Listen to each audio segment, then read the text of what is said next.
There's this moment in the scripture where Jesus is confronted by a lawyer who is trying to kind of entrap him.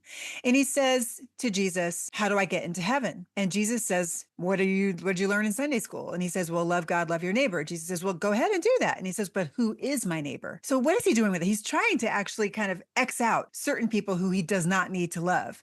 So what's Jesus' response? He then tells the story of this Samaritan. He tells the story of this guy who got beat up on the side of a road. We don't know what his ethnic group is, likely Jewish, actually, because this is the audience he's talking to. And if it wasn't Jewish, he would have said so, right? So this guy, probably Jewish, gets beat up on the side of a road. And the two Jewish leaders, by the way, who cross by, they go far away. They don't want to be made unclean.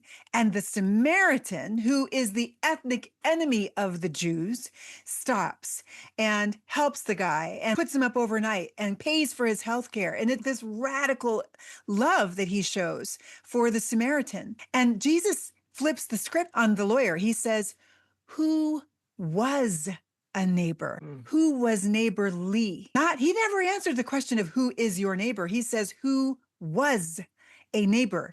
Do likewise.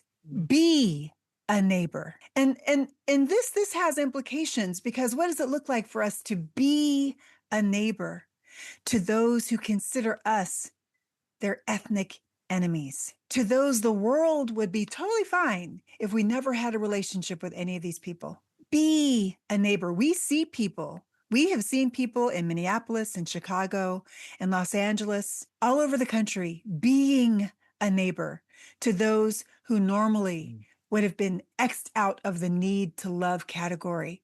They are not X'd out of that category for Jesus.